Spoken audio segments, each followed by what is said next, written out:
has a deep understanding of what a certain number needs to have in order to work. So he wrote songs that felt almost as if the category was written for it.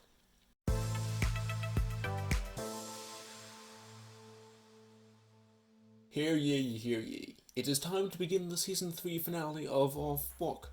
In each episode this season, we have taken a look at a different musical and broken down the music and story of the show to try to understand what makes it so popular. And today we will finish off the season by doing it one more time with the musical Hamilton. Okay, enough of that. Hamilton is based on the now famous Ron Chernow biography of Alexander Hamilton that Lin-Manuel Miranda read while on vacation one year. After he read that, Miranda started developing a musical mixtape about Hamilton's life, which would eventually turn into a stage musical after his infamous White House performance of the opening number. A workshop of the show was held in July of 2013 and transferred to Off-Broadway in 2015. It opened on Broadway at the Richard Rodgers Theater later that year, opened in Chicago in 2016, and started several national tours in 2017, when it also opened on the West End. It also got a pro shot released on Disney Plus in June of 2020. It's become a worldwide phenomenon, praised for its revolutionary, pun intended, writing, direction, and acting. So what makes the show so great? Let's dive in.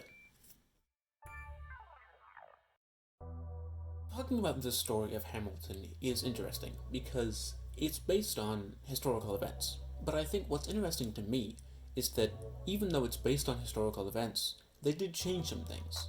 But not as many things as you think they might have. Obviously, Lin-Manuel Miranda and the creative team of Hamilton took a lot of creative licenses.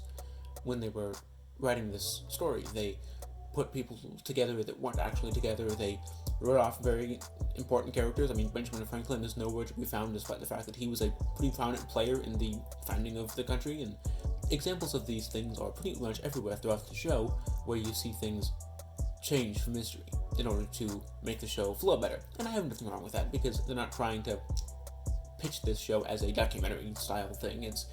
This is historical fiction, and they're billing it as that. I mean, founding fathers weren't really rapping, and it's an interpretation of history. But what I find interesting is that unless they had a specific reason to change something to make the show work better, they try to get as close as possible to the history. Lin-Manuel Miranda was famous for conferring with Ron Chernow, the author of the biography that inspired the show, frequently to try to make sure that what he was writing was as accurate as possible to the story unless it needed to change. Even something like down to the props are replicas of the actual historical counterparts, just reinforced to be able to take 8 shows a week worth of stress. But that kind of attention to detail and to historical accuracy is really commendable, because it's easy to just say, oh, we're writing something and it's a reinterpretation of history, and so therefore we're going to do whatever we want. But no, they said, we're going to try to make this as historically accurate as possible, and props to them for doing that, because it's a big deal. But they also found a way to make this show interesting, because there's a difference between the amount of people that enjoy reading their high school history textbook and the amount of people that like going to see Hamilton. And there are a lot of reasons for that, but I think part of it is the way that Lin-Manuel Miranda decided to structure the story. It makes perfect sense to tell the early years of Hamilton's life in an opening number, and then to kind of use the first act to chronicle his rise to power throughout the Revolution, and then the second act to kind of chronicle his slow fall in Act 2 throughout the founding of the country, even though it looks like he's still at the height of his power, and even though he does a lot, he is kind of on this kind of downward trajectory from the beginning. And I think that using the beginning of the country as kind of the act break is really smart to do, and I think it works really well because all of these characters are kind of fundamentally different. Some characters are only in one act, but not the other, and generally those actors are double cast. So the actor who plays Lafayette in Act 1 also plays Jefferson in Act 2, and Mulligan plays Madison, and things like that. But the characters that are in both acts do kind of change when they're going from fighting a revolution to starting a country, because they're very different things. And I think that that's something else this show does very well, is humanize these characters and take them from just these characters you see in your history books to actual people. And you can debate the morality of these people for years, but they're people. They're complicated, and I think that regardless of how good or bad you feel like these people are, they have depth to them, and the actors portrayed them so incredibly well, and the direction of this is just insane. I mean, Tom McHale, the director, did such a good job of helping the actors to find ways to humanize these people enough that you can connect with them. Because if you don't connect with these characters, these people from several hundred years ago, there's no way that you're going to be able to enjoy the show and be emotionally invested. And you need to be emotionally invested in order to, care. And so the actors' performances, as told by the direction, which is influenced by the writing, they're all kind of the same being, and they're all done so well. I think that, this show, throughout the entire thing, you can see that everybody that was working on it worked so closely together and all knew what they were doing and put their 110% effort into it, because you can really see the effects of that effort, and it's really, really great. The choreography to the musical is amazing, and I think that it also helps to just deepen the connection we have to these characters, because you can see who they are and how they move. A pretty famous example of that is that Aaron Burr walks in straight lines, whereas Hamilton walks in arcs. Which, that level of detail in the choreography is something that very few people, if any, are ever going to notice, unless you point it out in a book, like they did. But, when you're seeing the show, you're not thinking, oh, Aaron Burr's walking in straight lines. Because, that's not how we think. But you're noticing it. Subconsciously, you're noticing it, and you're seeing that there is a fundamental difference between Hamilton and Aaron Burr, even in how they walk. And I think that choreography helps to elevate the music and even the characters to the point where you feel so invested because you feel like you understand them, way more than you probably do, because of all these little details that help to deepen these portrayals and deepen the narrative that's being told. I mentioned a second ago that they double cast some of the actors, and not only do the actors do an amazing job playing two different people from a historical context, one of those characters is hard to play. Two of them, especially for 8 shows a week, is hard. But I also think that even the choice of which actors playing which characters is so smart, it's so well thought out, because it's evidenced by some lines in the opening number, which we're going to get to in a second. But there's a part of the song when all the characters are kind of going through and explaining what their relationship was to Hamilton. And I think it's here that you start to see the relationships and how they're playing with those. And I don't know which one came first, the idea of double casting, or the lyrics, or which order came first. I have to assume that the lyrics came first, but maybe I'm wrong. Lafayette and Mulligan say, spoilers for Hamilton, by the way, if you haven't seen it or listened to the cast album and you still want to. Lafayette and Mulligan say, we fought with him, which makes sense because they fought alongside him in the Revolution. But also, in Act 2, those same actors play Jefferson and Madison, who fight with him constantly in terms of political power, which is amazing. And then you have Lawrence, who says, I died for him, because he dies. And then, again, in Act 2, he plays Hamilton's son, who dies. The Schuyler sisters all say that they loved him, and two of those people, Eliza and Angelica, are in both acts and love him to various degrees in both. But the third person, Peggy, doesn't really seem to make much sense until you realize that in Act 2, she plays Mariah Reynolds, with whom Hamilton has an affair. So it's this very intentional and very smart, very clever sort of wordplay that helps to illustrate why these characters are being cast the way they are, because it's not just random, alright, who's available. It's very intentional. These relationships, the dynamics between these characters are opposite, but in some ways they're the same, and so I think that playing into that is really proof that these writers know what they're doing. Something else that I've heard is that people are surprised when they go to see Hamilton and are crying because they expect a kind of wink, nudge, get it, it's rapping Founding Fathers, but it's really something that stands on its own, even if it weren't based on history, even if it weren't told through hip-hop. It's really good storytelling. It's a way, it tells the story in a way that you feel connected to these characters, and you want them to succeed, you want to learn more about them, you feel like you connect with them, and it's done in a way that shows that these people know what they're doing. This isn't their first Broadway show, because they understand how to tell a story, and it doesn't matter that it's Founding Fathers. They're not going to make it into a joke, they're going to tell you a real story about them, which is hard to do, especially when people come in with so many preconceived notions about these characters to try to get you to cry over the death of Hamilton's son, but somehow they do, because the story is told so incredibly well. And I think that's evident in the responses that people are giving. Today's episode is sponsored by this year's anti-parody seminar in the Rockies.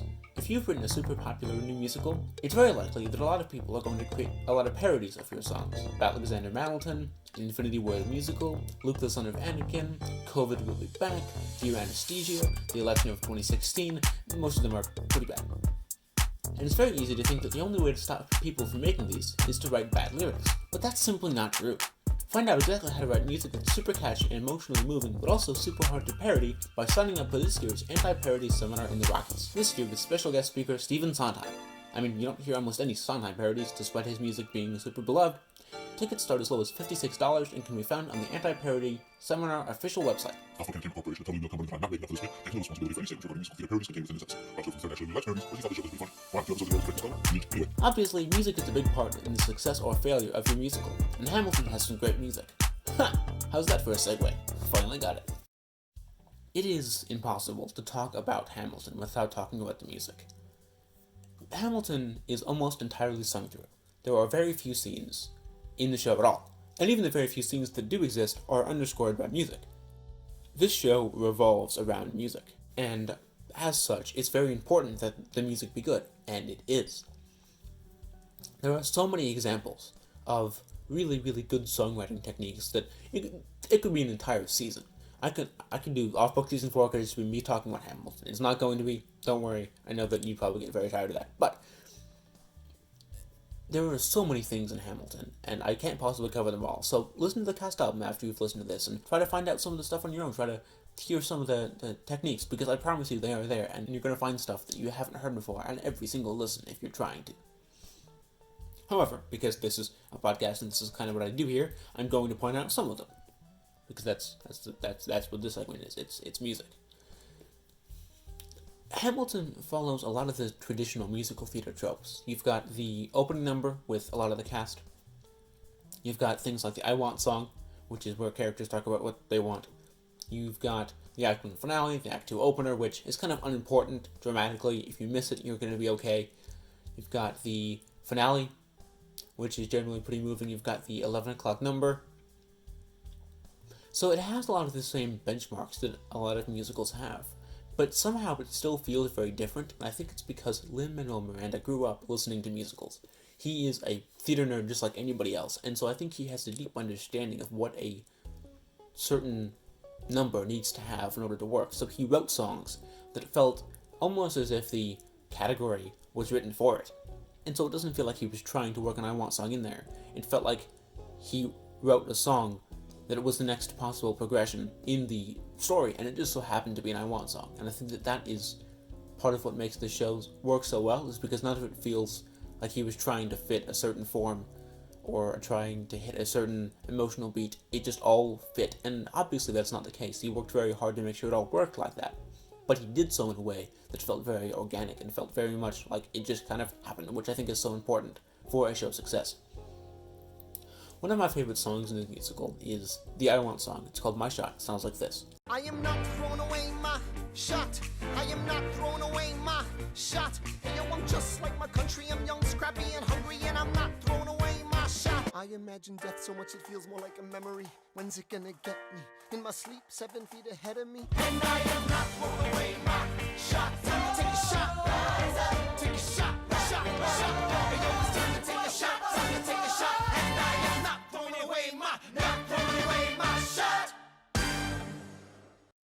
And as far as I Want songs go, this one's pretty explicit. It's very much just about what he wants. But it's such a good picture into his head, into what he's trying to get. And the way that they go back and forth between Hamilton talking to people and Hamilton in his own head and the full company, and the varying, very soft internal thoughts to the full company, super powerful, big, huge ending. I think it really helps to show just how frantic his mind is and how much he wants to do by setting up that energy right there. I also think that there are so many references to everything. We talked about it a little bit back on season 1 when we were talking about Hamilton when it came to Disney+. But Lin-Manuel Miranda references everything from Sondheim shows to rap albums to chess to religion. He references so many things, and really no matter what you're into, you're gonna find something that you recognize, whether it's in the lyrics or in the backing, which is also incredibly good. I don't normally talk about the instrumentals of a musical because there's not generally that much to talk about. Music directors do so much, and the orchestrations are so important. And I don't want to say that they're not important. I really love listening to them and hearing the quirks, but Hamilton is different in that every single song, every single second, is like the best moment of another musical's orchestrations. Every single moment of the backing sounds like it was intentionally crafted. I've listened often to just the backings. They release an album of the instrumentals, and it's amazing. Like, listen to this backing from the Schuyler Sisters.